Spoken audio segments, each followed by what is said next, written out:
This video is sponsored by Breezeway.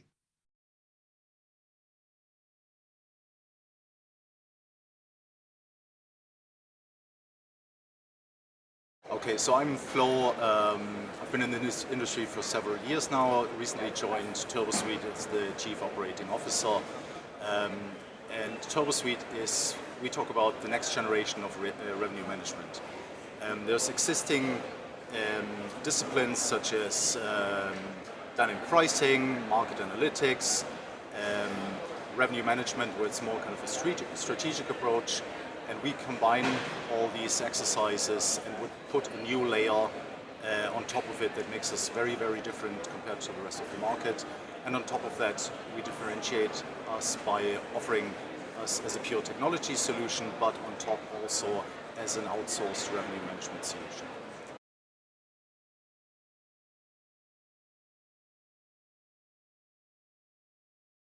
Yeah, I spent the last 4.5 years with AirDNA, where I had an amazing time with an amazing group of people. And as many people know, AirDNA got acquired earlier this year.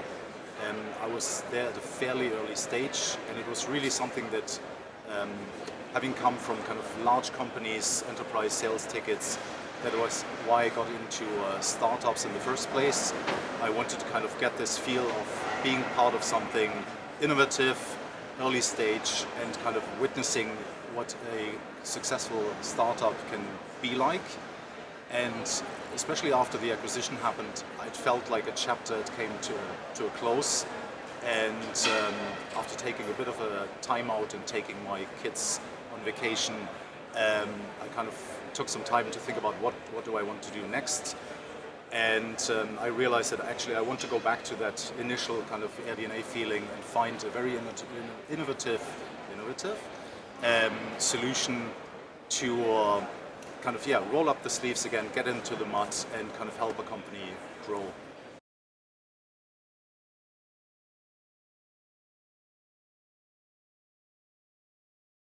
So the story how the company came to be is really the stereotypical startup story, where Manuel, our CEO, he was a property manager, and he was just not content with the current solutions in the market.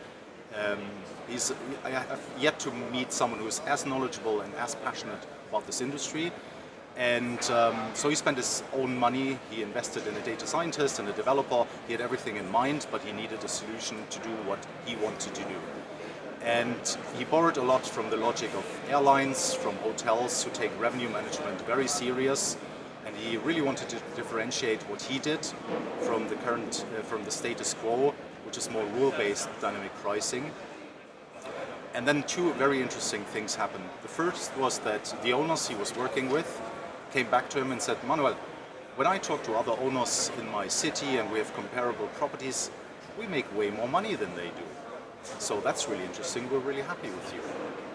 And then the next interesting thing that happened was that the CEO of Soho Hotels heard about this man. There's this weird madman in Sevilla who does magic with numbers and makes more money than anyone else. And he got really interested, so he gave him a hotel and some apartments to work with. And after kind of he had a successful test run, they really dove into what he was doing. And Manuel was told, like, you're not a property manager, you're a revenue management service provider, and you have to turn this into a startup. And then the thing that makes this story even more endearing is, as skilled as Manuel is, he doesn't speak English. And when he was told that he needs to create a startup, he in fact had to look up the word startup because that was a vocabulary that he hadn't picked up yet in Spanish.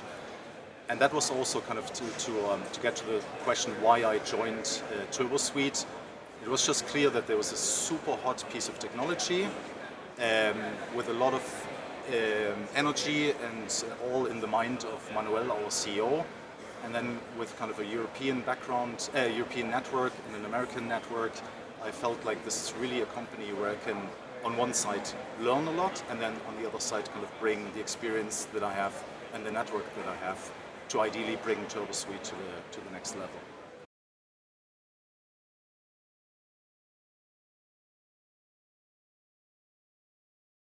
So the initial phase was like I said, kind of building a tool for Manuel himself. That was, I refer to it as the beast that he created in his basement. And this needed to get to a level where you can actually show it to people. And it's still, because we're a very young company, a bit rough around the edges. There can be improvements done on a visual basis, for example, ease of use. And now it's kind of, we're at the level where we need to bring this to the next step, where the power of the solution and the logic and the potency that it can bring to property managers needs to be kind of easier to use. And the other thing is the obvious lack of internationalization that we have at the moment. The company was very much focused on Spanish-speaking markets, and now we're looking at property managers with 30, 50, ideally 100 plus properties who want to take this topic very, very serious, and who we can then engage with and also provide them the service that these type of clients would expect.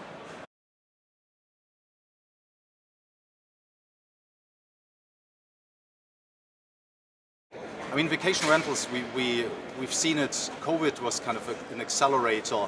As sad as the whole pandemic background obviously was, it gave our industry a chance to kind of come out of the shadows, come out of this, from the hotel industry, portrayed image of some guy renting out an apartment and greeting you at the door in his bathrobe maybe. And obviously we all know there's super professional players out there. There's also a lot of room for improvement. On a personal level, what really excites me about this industry is there's so much networking done. The road shows, we're now talking here, we see each other in one city, we meet each other again. There's always a potential to work together and collaborate on several levels. And then obviously providing exciting experiences for guests. Then I foresee kind of a future where hotels and vacation rentals kind of get closer together. That's also where we position ourselves.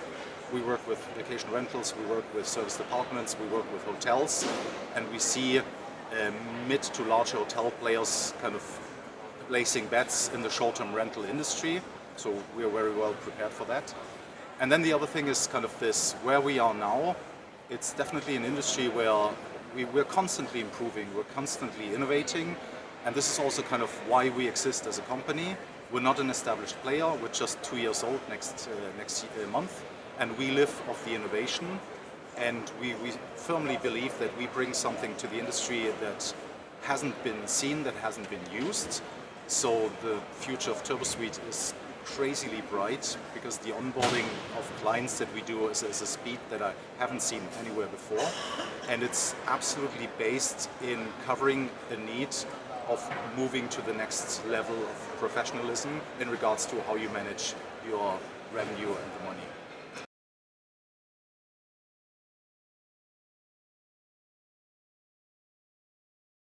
I mean, if I could, I would go to all the events. I just love being on the floor, talking to people, networking, because it's just the best and easiest way to meet a large array of people. I mentioned this already in other conversations, where you turn to one side and you talk to someone who says, like, I've got 7 properties, I don't use any technology, what are your suggestions? And then you turn around and you talk to a CEO of a large organization who recently announced that they're spending 5 million on their tech stack. And it's also the weirdness of this industry that I find very attractive. But there's also, like I mentioned earlier, this potential of learning constantly and evolving constantly. And it's just a fun industry to work in.